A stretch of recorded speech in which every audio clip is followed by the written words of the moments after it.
KNUS Denver.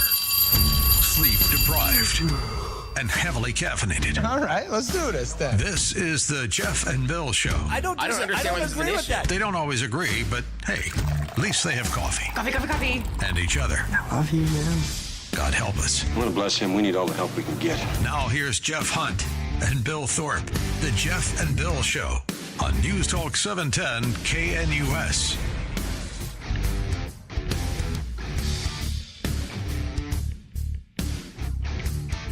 Well, it's 7 a.m. in the Mile High City on this Monday, June 30th, 2025. Good morning, Denver, Colorado. You've tuned into the Jeff and Bill Show, News Talk 710 KNUS. I'm your co-host, Jeff Hunt, along with Bill Thorpe, bringing you the freshest insights and hottest takes from the right, left, and center. Joining us here in just a few minutes, Jon Decker, White House correspondent, going to give us the latest on the big, beautiful bill where it currently is in this messy legislative process. We'll also talk Tom Tillis's retirement. Are the kind of not so MAGA Republicans one by one making their exit on stage left? We'll get to that this hour. Most importantly, we want to hear from you. Phone calls, texts, give us a call, 303-696-1971, or text us at 720-819-5115. Now it's time for News and Comment with Blake Olson. Blake Olson. Blake Olson, News and Comment.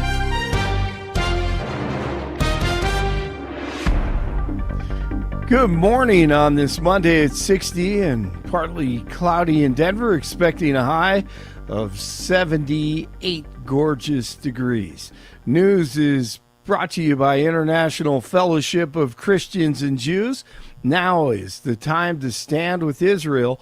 Call 800-301-1188. That is 800-301-1188, or go to 710knus.com and click on the big red Stand with Israel banner at the top of the page. Our top story, the Senate expected to start the so-called vote-a-rama on DJT's big, beautiful bill this morning. It's unclear if Republicans have enough votes to get it on 47's desk by the 4th of July, and that deadline. In an interview with Fox News, Trump said it's okay if it's passed a few days later. I don't know. I mean, I can't tell you that. I hate to say yes. I'd like to say yes, but the problem is if we're 2 days late or 5 days late, everybody says, oh, he had a tremendous failure. Whatever it is, as long as we have it. It's very important. If we don't have it, there's a 68% tax increase. If we don't have it, the debt ceiling extension is very important. They gave a debt ceiling, the Republicans gave a debt ceiling because of the importance of doing it. They did that for the good of the country, and Republicans voted for that. They did a big favor. I don't know that I would have done it, to be honest with you, but whatever. They did a favor. Now the Democrats won't do that favor back. What a surprise there. Investigators calling the fatal shooting of 2 firefighters in Idaho a deliberate ambush. Authorities say a suspect set a brush fire near Coeur d'Alene. When firefighters started battling the fire, they came under gunfire. 2 firefighters were killed and a third was wounded. Roughly 300 police officers descended on the area and exchanged gunfire with the suspect. They located the shooter's cell phone signal, which led them to a deceased man with a gun nearby. And the investigation, of course, is underway. Kilmar Garcia would like to stay in a Tennessee jail after the Trump administration said it would deport him to a third country once released. So in a filing from his lawyers, Garcia's team said, "We cannot put any faith in any representation made on this issue by the Justice Department." He was deported to El Salvador, of course, earlier this year before being returned to the U.S., where, by the way, he doesn't belong. Rory O'Neill, NBC News, on with Jeff and Billy with an update on the Sean Diddy Combs trial after almost 2 months. Jury deliberations finally start today. There are 5 federal charges against Diddy, including racketeering, transportation over state lines for the purposes of prostitution, conspiracy in there as well. So a lot for the jury to process here as they work through the evidence they've heard over these past 7 weeks. You know, the defense didn't put on much of a case. They cross-examined and questioned the prosecution witnesses, but they did not call any witnesses of their own and relied on their closing argument that was delivered on Friday. So let's see what the jury does here. A Colorado State Patrol trooper and a highway worker are suffering from injuries stemming from a traffic control area crash in Denver. Trooper Miguel Geronimo and a CDOT contractor are suffering from minor injuries and have since been released from the hospital. The driver, Brian Granillo, fled the scene on US 36 and suspected of being under the influence. Granillo is facing driving under the influence, felony eluding, and other related charges. Slow it down and be careful in construction zones as you head to work this morning and tonight and every day around the metro area. It's official. Padraig Harrington is a 2-time U.S. Senior Open champ. All right, at the Broadmoor over the weekend, Sunday, the championship round and final round, and Padraig Harrington wins it in Colorado Springs. Brewers down to their last out here. Tying run at second. Here's Caleb Durbin. This ball in the air to left, playable out there for Beck, and the Rockies have won it. Tyler Kinley nails it down. The Rockies in 11 shock the Brewers 4-3. Good win for the Rockies. Astros at Coors tomorrow night. 57 in Westminster, 58 in Littleton, 60 in Denver. And now, the Jeff and Bill Show continues. Blake Olson, News Talk 710 KNUS. Your 710 5-day forecast here in Denver this early Monday. A few passing clouds this morning. Temperatures right around 60 degrees by daybreak. Then for the rest of your Monday, partly sunny skies with a really good chance for showers and thunderstorms this afternoon, continuing through this evening. Monsoon season is upon us. Daytime highs near 85, lows down to 60. Weather sponsored by Colorado's Best Roofing, reminding you to protect your home from the harsh Colorado weather and schedule your free no obligation roof inspection today at roofingcolorado.com. That's roofingcolorado.com. I'm meteorologist Patrice Sutter in the 710 KNUS Weather Center.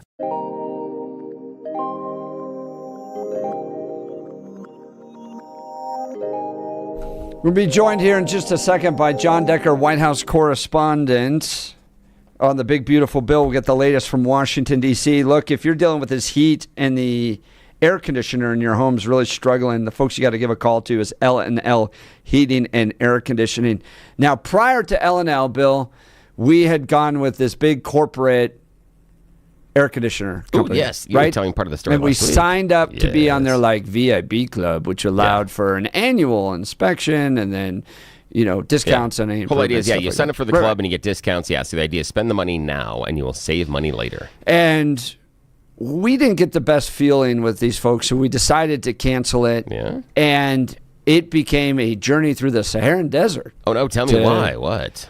Not only could you not just call the phone number and cancel it, you had to call the phone number, give your information, a customer service specialist would call you back. Yeah. Then they would send you forms you had to fill out. All of this to just get out of this little VIP club. Oh. You couldn't just be like, hey, no.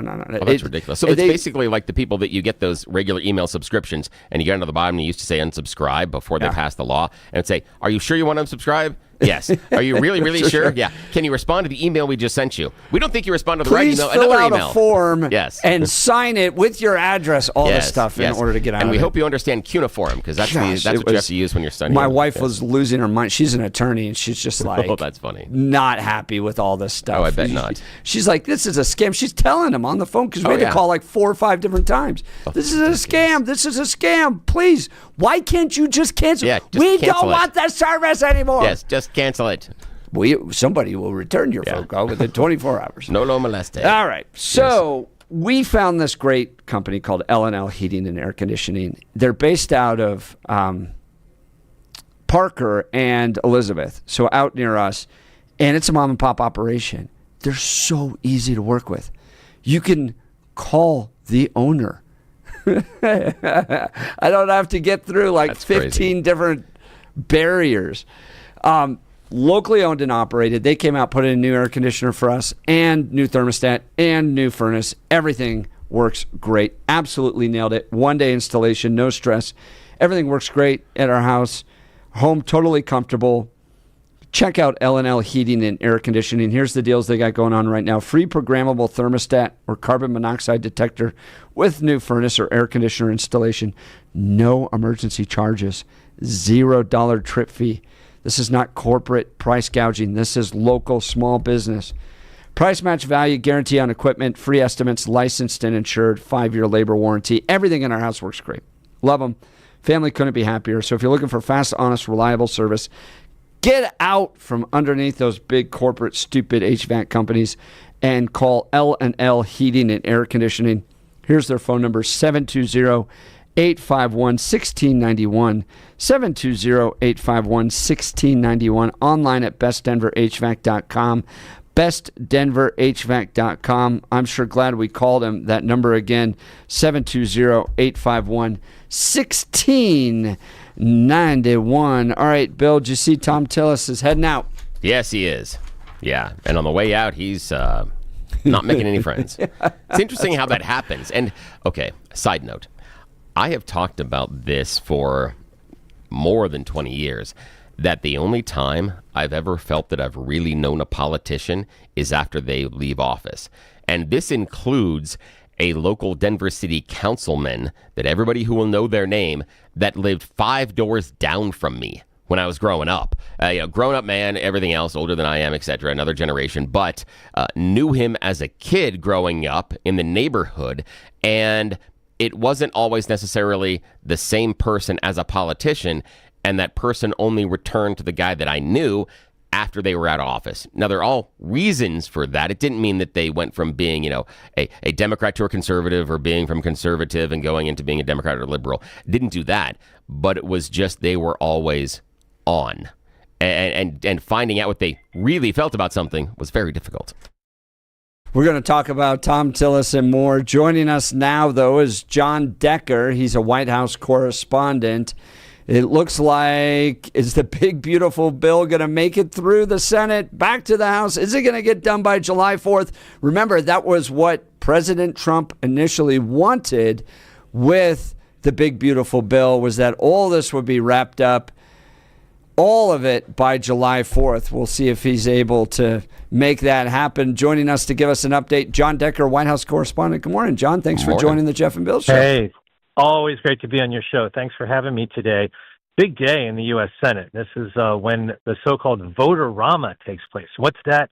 That's when the Senate votes on a slew of amendments that senators want to add to the big, beautiful bill. That's going to take all day. And it's not clear, whether that changes the dynamics of passage in the Senate. We'll just have to wait and see how things occur. Over the weekend, a procedural vote taking place, 51-49.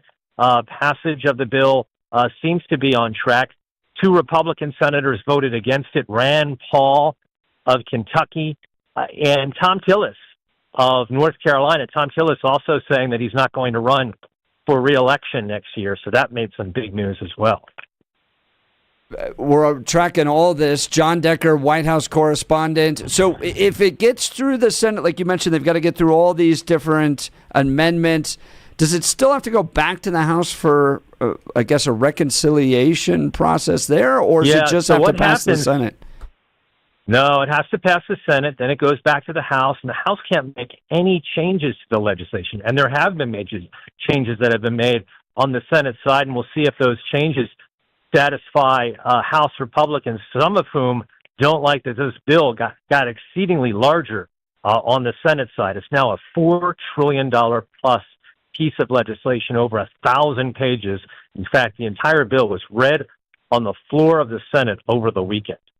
That's Jon Decker, White House correspondent. Now, John, last question for you. We out here on the West, there's been a lot of discussion, debate about Western land sales. From what I'm hearing, is that portion of the bill from Mike Lee was taken out. Is that correct? Yeah, the reason why it doesn't have anything to do with the reconciliation process. It needs to be, in terms of the language that impacts taxation, either cutting taxes, increasing taxes, and that particular language had nothing at all to do with taxes. That's Jon Decker, White House correspondent. Thanks so much for taking time to join the Jeff and Bill show this morning. Thank you. Thank you, as always. Bye-bye. That's going to be his signature sign-off. Yeah, it is. I love that. Did Walter Cronkite have his signature? Yeah, Good but night I can't. and good Yeah, luck. good luck. Yeah, I think that was it. Was that it's his? been so long since I've heard that one, but yeah, I remember hearing it. I remember sitting on the TV, cross-legged, on the floor, on the carpet, watching Cronkite. So yeah, but it's been years since I remember that. But he always has that nice sign-off. Yeah, but this is going to be interesting. And I was talking to John Corbliss, who's running the video for us, and people know his name from doing stuff over the weekend and working with Mike Boyle.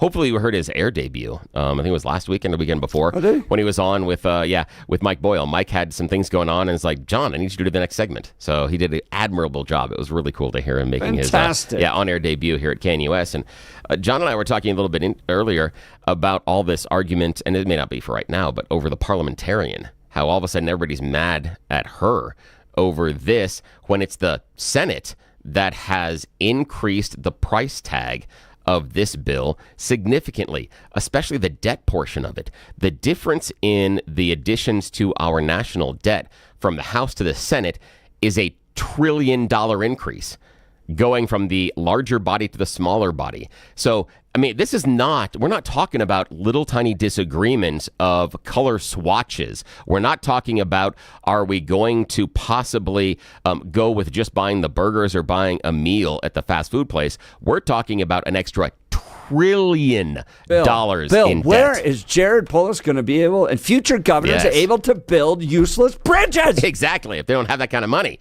Yeah, that's the thing. And so how in the world do you get House members scratched through the previous bill to then sign off on an additional $1 trillion in deficit spending? That's a hard lift, and it's going to be really difficult and this is just what I'm sitting on, is it's going to be really difficult for any member of the GOP caucus to vote for this bill coming out of the Senate and ever again say they care about debts and deficits. That this will erode that plank forever, because what's going to happen is it'll be the classic whataboutism. It'll be the next time they stand up and go, but this debt, hang on, let's go back to what you guys did in the Trump administration. That's what will be brought up, and all of the votes and all of the sound bites will be brought up. So if you're going to go for this one, understand you're taking away your ability to complain about the debt and the deficit. Bill is slowly through this show becoming more and more like Elon Musk. He doesn't realize it. Oh, no, not at all. No. He's morphing to become Musk-like. No, not at all. Because when I told my mom that something was going to happen this weekend, it happened. Unlike Elon, who's been promising full self-driving for nearly 15 years. Did you see that there was a car delivered? Yes. Via self-driving? That was kind of cool. Yeah. Did you see all the mistakes they're having in Austin so far? We're back to this. Every Monday. No. Every Monday, Bill and I have the same fight. Yeah. Elon Musk could have cured cancer over the weekend. That wouldn't have. Oh, no. If he cured cancer, I'd give him credit for that. The problem is he'll come out and tell us he cured cancer 7 years before it ever happened. That's the problem. No, that's Joe Biden. No, that's Elon Musk. That's Joe Biden said he was going to cure cancer during his administration. I understand, and that was stupid when they said it. But Elon Musk has this history of promising something and then it not happening for years and years and years. We'd love to hear from you. Join the conversation, 303-696-1971, or text us on the Dan Caplis Law text line at 720-819-5115. I'll be honest, I'm so lost in this process. I worked in the U.S. Senate, and I'm so lost in the process right now. This is just becoming one of those things that just may flop across the finish line. Yeah. Because there are attributes of it that need to be addressed. We're still paying Nancy Pelosi's budget. So, yes, I do not support the size of the deficit, but there are things that need to be addressed at this point. And this thing, as I've said a million times, you could start with one page And it's going to end up becoming a monstrosity through Congress. Why? Because the entire thing is just a special interest group delivery system. It's no different than what happens down at our state capitol. They all know how they're going to vote.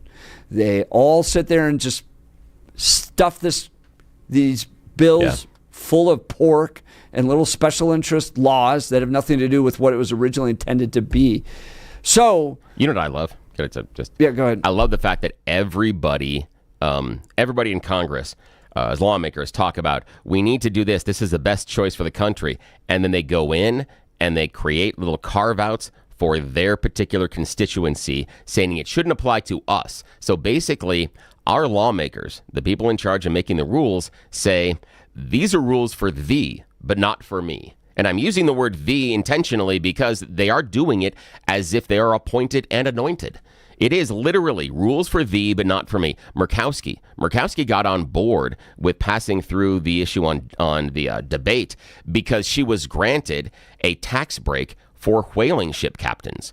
She was not on board until then. Nancy Mace is asking for several $100 million back for clean energy investments in her state that were cut out. That were cut out in the big, beautiful bill. There are a number of things inside of this. Oh, my favorite is the increase to retirement fund contributions for federal workers.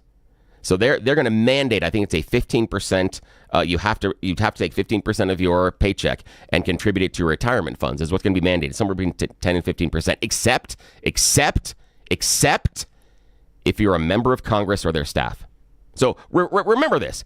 The people that are making the rules say all the rest of the federal workers except for themselves and their staffs are now subject to this new tax that is going to put money into retirement accounts.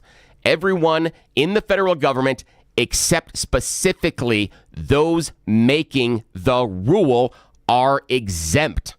What does it tell you about the rule? If the rule is so good that you're not willing to live under it, your rule sucks. You are in public saying, this is stupid. I think this is a bad idea. This would hurt me. I'm not going to do it. And for God's sakes, those people that are drawing that paycheck in Congress, they're the ones that can't afford the 15% increase, not the other rank and file federal workers. Please, come on. This is silly. But again, rules for thee, but not for me. Watch this. This is going to get good, guys. Join the conversation. We'd love to hear from you. 303-696-1971 or text us at 720-819-5115. You're listening to The Jeff and Bill Show. We are Denver's talk leader, News Talk 710 KNUS.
Welcome back to the Jeff and Bill Show. The big, beautiful bill. Moving along nicely, Trump says. Make America great again. It is in the sausage-making process within the bowels of the U.S. Senate. We'll see how it pops out and can get passed over to the House and then passed by July 4th, which is what Trump is looking to have done. Let's go to the phone lines. Barney, Denver. Good morning, Barney. You're on with Jeff and Bill. Yeah, good morning. So, Jeff, I don't need to tell you, if you worked in the Senate, that the 100 people that work in the Senate, the 100 senators, are about the scummiest, sleaziest, slimiest people in America. Are we correct on that? There's some good ones, and there's some wheeling and dealing ones, but I worked for Rick Santorum. Ricky was a good one. I like Rick. Yeah, he's all right, but he still had some goofy. But I'm going to have to go with Uncle Trump's going to have to. This is going to cost him, buddy, because just let me talk about the overtime thing. Are you ready for this? For it. So all of us poor saps, and I'm still behind Uncle Trump 100%. I think he should call him out on it. But the overtime thing, so guys like me that rely on that overtime, so you work 40 hours of straight time, you work 30 more hours of overtime. So you work 70 hours a week. That's pretty common with truck drivers. But your 30 hours of overtime is not going to be federally tax-free. What they're going to do is they're going to say, well, it's 30 hours of time and a half. So you're only going to get that half time that you're really not going to get taxed on. So if you do the math on that, buddy, it's basically squat. It's squat. That's what it is. And it's not going to be any different from the restaurant worker or the factory worker. Your 10 or 20 hours is based on of overtime is time and a half. So no, we don't count that on the actual time. It's only on the halftime. It's typical senators. They're slimy. They're scummy. You know, let's go ahead and give Wells Fargo, $100 billion to bail them out. But you idiot that has your $2,300 house payment. We're not going to help you out. We're going to help the mortgage side of this. I don't know. I'll tell you, if Trump really wanted to do smart, he'd call him out. He'd say, would you get a look at what these 100 scumbags have just done to my big, beautiful bill? But he won't, but he should. So I'm going to go with Rand Paul on this one, 100%. This is going to cost him, and Uncle Trump, it's going to be political. I don't know how you handle it, but I don't know, buddy. This is they're just so damn scummy. They really are. This one bothers me, Barney, especially I like the fact you brought up the overtime, because for anyone that didn't hear Barney earlier on, he's talking about the inside the big, beautiful bill, that the way the no tax on overtime is structured is it's only on the half of your time and a half. So if Barney does 30 hours of overtime, that's 30 hours of time and a half, but they're only going to charge him on that extra half. So it really comes down to just no taxes on what amounts to about 15 hours. It's really what it comes down to, more or less. It's inelegant, but that's the idea. And they're going to find another way to turn the screws on you even further, Barney, because it expires in 2 years. So nice. Yeah. So again, that's the part. This no tax on tips, no tax on overtime expires in 2 years. So understand this. The tax cuts for the millionaires and billionaires are now codified into law in perpetuity. But in order to make the math balance, they gave you tax cuts for 2 years. 2. Yeah. So we're not doing 2 years of the extension of the big, beautiful, of the Tax Cuts and Jobs Act. Those are going to be permanent. All of them get all of those benefits for life. But the promise that Trump made to the average worker during the campaign trail was no tax on tips, no tax on overtime, but only for 2 years, as it turns out, because their math needs to work. And this is the thing: if you look at the economic impact in a curve, if you look at the idea of revenue versus debt, they cross after 2 years. And what happens is you have a little bit of higher debt based on math scores for the first 2 years, and then debt explodes after that, because all the savings program and other programs are gone. And so that's what we're doing here. Is they're going to claim all of this job creation and savings for the first 2 years, and then post midterms, everything goes a little bit sideways. And part of this is also structured to it doesn't kick in until after the midterms. So you don't see the economic impacts of this bill, the negative ones, until after you vote in the midterms. So they've time delayed some of these debt bomb things as well. So that's a lot of fun. But you're right. And It's not any different. It's not any different than what the Dems do. And no, and it's protecting the senator, the senator that wears the tighty-whitey underwear that's got him shoved so far up his butt that he doesn't. You know what? It's kind of funny how we're always told, hey, you middle class, you guys don't really count. You blue-collar scumbags, you really don't count. See us billionaires, we pay all the bills, but if the billionaires pay all the bills, then why are you guys so interested in sticking it right up the middle class's butt, day in and day out, all the time? Pay all the time. I'll tell you, they're going to pay a price. And I think my advice to Trump is call him out. Say, look what these scummy little pukes did to my big, beautiful bill. And he won't. And I don't know. What is the dollar going to be worth after this? When does the dollar really go down to being worth what the peso is? Like, do we have to hit 40 trillion? The weird thing is, there are people inside of the Trump administration that have talked about the idea of that being a good thing, that if we lower the value of the dollar, then we pay less interest. And so that would be the idea of you saying, well, if we let our house start to fall apart and it's not worth this on the mortgage, maybe we can go back to the bank and renegotiate and pay less money on our crappy house because we let it fall apart. That's really what they're trying to do. Who said that? Who said what? No, I said that. I didn't. Yeah, but the idea of if the value of the dollar goes down, then inflation I'll go back, will be but less? it was floated during the first. It was like right when Trump got inaugurated, or right around that period. It was the idea that inside the economics, a weakening dollar is a plus. I'm not saying it was an official position of the administration, but there were people in the administration that came out and did interviews about how a weakening dollar would be a plus because it would help us on our interest payments. And so it would be intentional. That it's a good idea. I wouldn't put it past some of these concocted economists, the way they think. Yeah. Some of the stuff is really just pretty basic, but you can turn it into a show. But anyway, love you guys as usual. Hey, thanks, Barney. Have a great weekend, hopefully your man. mom doesn't kill you, Billy. Oh, there are moments where if she could get up out of the chair, she would have strangled me this weekend. There's a story about ice cream that I can't share on the air because I don't want to embarrass her. That would be awesome. All right, my friend. Strangling Billy Thorpe. Thanks, man. Strangling Billy Thorpe and St. Anthony North. Hey, Sorry. just tell you, man. Hey, one day you show up at the live events, I'll let you. You can strangle me. We'll take pictures. Hey, I love you guys. Hey, appreciate it, Barney. Thanks, you too, man. Barney, so take care. One of the guys heading out of the U.S. Senate, as Barney was talking about, is John Tillis. John had a kind of feisty statement posted yesterday as he's heading out. He writes, too many elected officials are motivated by pure raw politics who really don't give a darn, he doesn't say that word, he says something else, about the people they promised to represent on the campaign trail.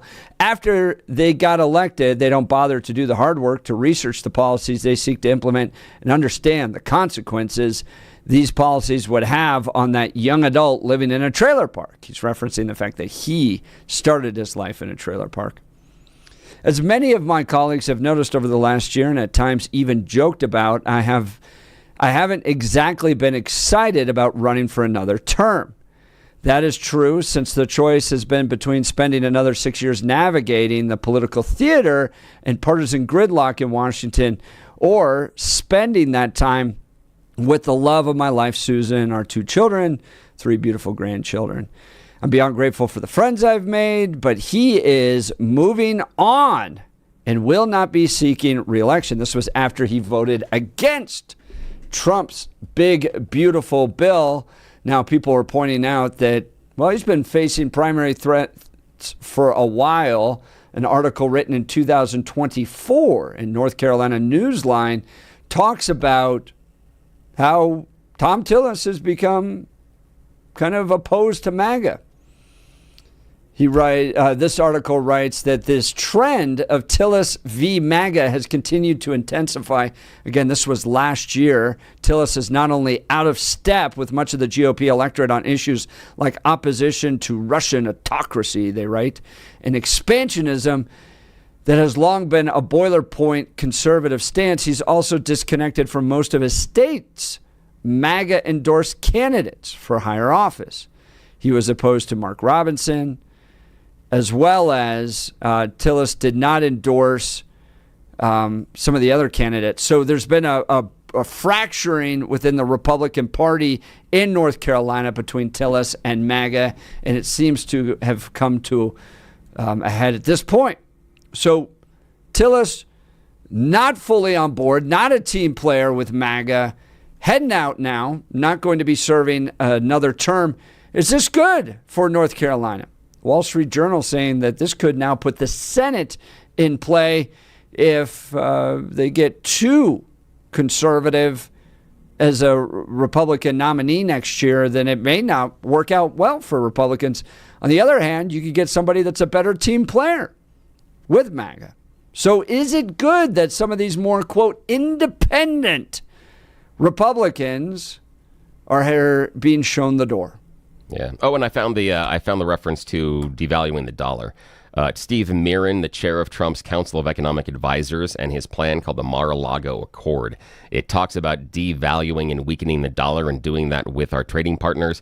He refers to the fact that the dollar is the reserve currency for the world being a burden, not an advantage. And he wants to do everything he can to weaken the dollar so that we are no longer the reserve currency, which is a little frightening. But that's the guy that was I'm not sure I agree with that. Oh, all no, right. Not at all. Bad idea. Tillis heading out. What do you think? Is it good that these types of independent Republicans are being shown the door? It's time to get some change in here, get people that are on Team Trump, draw this or push this bill forward. Because Tom Tillis, along with Rand Paul, voted against this over the weekend. And I want to take you back to Thomas Massie. They're now starting to run TV ads, $1 million TV ads against Thomas Massie in Kentucky. He's being challenged as well. If you remember, there's a Nebraska lawmaker who was against Trump. He's not seeking another term now. So you've got to be MAGA or not right now within the Republican Party. Is that good for the Republican Party? Yeah, Don Bacon is the lawmaker from Nebraska. He's heading out. Mitch McConnell, he's done as well. John Cornyn facing a primary in Texas from Ken Paxton for not being MAGA enough. We're going all in on MAGA, baby. And on a side note, what happened to David Hogue, vice president of the DNC, when he suggested maybe some Democrats should face primary challenges? And what happened to him? Yeah, and we had Deep Singh Bhattacharya in studio. He's calling for John Hickenlooper to be primaried. Yeah. So, man, it's interesting. It's interesting. Parties are shifting. That Hogue is second in charge of the DNC. He suggests his primaries, and he loses his job. Trump and MAGA suggest primaries, and the senators and representatives step aside. Interesting power play. There's part of this inside the big, beautiful bill. This is a power play. Absolutely. Join the conversation. We'd love to hear from you. 303-696-1971. Text us on the Dan Caplis Law text line 720-819-5115. Let's talk. Our friends at Advanced Hair Restoration. Look, summer is a time to feel and look your best. I'm not talking about your abs or tan. I'm talking about your hair. Restore that bald spot, reverse your receding hairline, add volume to thinning hair during Advanced Hair's once yearly summer savings event. Advanced Hair's simple one-day treatment begins to regrow your own natural hair the very next day, and they guarantee your new hair will grow for life. There's absolutely no one I trust more than Dr. Tanya Pauls and her team at Advanced Hair. Take advantage of your flexible summer calendar and get the most hair for your dollar. Imagine that. Convertible, top down, flowing, swimming, all that good stuff with that full head of hair. Advanced Hair's summer sales event is on for a limited time, so get your details and schedule your free consultation today. Here's their phone number, 720-459-HAIR, 459 Hair. One-day treatment, life-changing results with advanced hair. Your new hair is guaranteed to grow. Check out the incredible before and afters and take advantage of their best offer ever. 720-459-HAIR, advancedhair.com, advancedhair.com. Andrew texting in. Both parties are full of lies after you're telling us for years how the Republicans are going to clean up the government and stop the crazy spending. They present the bill with the most spending we've ever seen. I'm not sure it's the most spending we've ever seen. It's so ridiculous. I hate both parties so much. Well, part of the challenge, Andrew, is that you try to go cut the big four, which actually result in most of the spending: Medicare, Medicaid, Social Security, military. And I mean, the other party is out there claiming that people are going to be dying in the streets. Rural hospitals are going to be shut down. So if you try to cut too much, one side jumps in and says people are going to die. If you keep it in, well, then everybody says you're adding too much to the debt. So somebody's got to be the adult in the room and actually clean this up. Yeah, but I do think that nobody in the room is being an adult, because adults in the room under that situation would look at increasing revenues. And that's the one thing that we've decided not to. That's because you believe in taxes. Well, no, I believe that you can increase revenues, and that's the idea. Is when we sit there and say, no, it doesn't work that way. No, it doesn't. And when you sit there and you talk about the idea that, oh my gosh, we have these mandatory spending items, and we're also spending more money than we are taking in. We are in a debt. You have two solutions. You can cut spending or you can raise revenue. That's it. It doesn't matter if that's your household budget, your company's budget, doesn't matter. Yet we discount and we ignore the idea that we can't raise revenue. If we would hold spending exactly to the levels they are now, it would be uncomfortable. But if we also increase revenues, you'd be able to pay down the debt. That's how it works in your family. That's how it works in businesses. But here in the government, we play by different special rules. And Bill, everyone doesn't understand how economics works. You believe that if we can just tax our way out of this problem? No, that's not the only thing, but it is part of it. Absolutely. It needs to be. Yes, has to be. Yes. Yes, raising revenue has to be a part of it. Revenue by strengthening the economy. You strengthen the economy by lower taxes. That's how it works. But happy to hear from you. Phone lines lighten up. Would love to hear your side on all this. Give us a call, 303-696-1971. Text us at 720-819-5115. You're listening to The Jeff and Bill Show. This is Denver's Talk Leader, News Talk 710 KNUS.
Welcome back to the Jeff and Bill Show. Lots happening in Washington, D.C. around the big, beautiful bill. It's making its way through the Senate. It's got to head back to the House. Is this all going to happen by July 4th? Well, we're right in the middle of the sausage-making process, and the bill just gets more and more complicated. But Trump's saying that it's making its way through just fine. One great, big, beautiful bill's moving along nicely, says the president. Tom Tillis, though, voted against it. He's a Republican from North Carolina, and upon voting against the big, beautiful bill, sent out a statement saying he's done. He's not running for Senate anymore. He says good riddance to those non-team playing Republicans. There's a few of them out there. Rand Paul, Thomas Massie, Tom Tillis. Or is it good to have a little bit of an independent edge to push back against what maybe the team should be doing? Love to hear from you. Let's go to the phone lines. Jim, Denver. Good morning, Jim. You're on with Jeff and Bill. Morning. Hey, good morning, guys. You know, we live in a country now that is going to have a population that is aged, and we are no longer having children to take on the tax burden that our so-called leaders are imposing upon us. And I don't see how the king of debt, the guy even calls himself the king of debt, is going to do anything for this nation's young people who are going to take on this tax burden as we age and expect our standard of living to remain the same or increase. How's this going to work? Because the alternative is we continue with Nancy Pelosi's budget. Okay, and that was overspending as well. Correct. So why don't we do something? We've already outspent a dozen future generations of Americans and their tax-paying abilities, and we're just going to throw another 3 generations on top of that with this big, beautiful spending bill? Because, Jim, I don't disagree with you on this, especially on the debt, but these were conversations we had 3-4 months ago when they were initially drafting this thing. At this point, you either move forward with the big, beautiful bill, or we continue to pay Nancy Pelosi's budget. And anytime you want to make real big changes, Jim, you want to go Medicare, Medicaid, Social Security, or defense, the amount of hand-wringing, pearl-clutching, people are going to die in the streets if we cut Medicare or Medicaid or Social Security, any of those. That's what you end up getting from the other side. So there's a political reality that if you cut too much, well, then Republicans are going to lose. Donald Trump's making that argument. So, yeah, no, it's ugly, but it's moving forward. Aren't conservatives, so they are going to lose. Because Jim, do you think if they made political party? Do you think if they made the cuts that are necessary to get our spending under control, that they could continue to win? No, the whole world's upside down. Okay, so I agree with you. We've got Mexican tomato growers flooding the nation with $4 tomatoes, and they were the Florida, farmers were making them were growing them at $16, right? And there's a big difference there. So they're just plowing under their crops. The crops are being plowed under. Here, though. Jim, for both Jim and Jeff, you guys just a second ago talked about the idea that if I don't think that the premise, I don't think the Democrats are going to come in and say, hey, we need balanced budget, cut spending. And then you both said that the Republicans can't come in and say balanced budget, cut spending.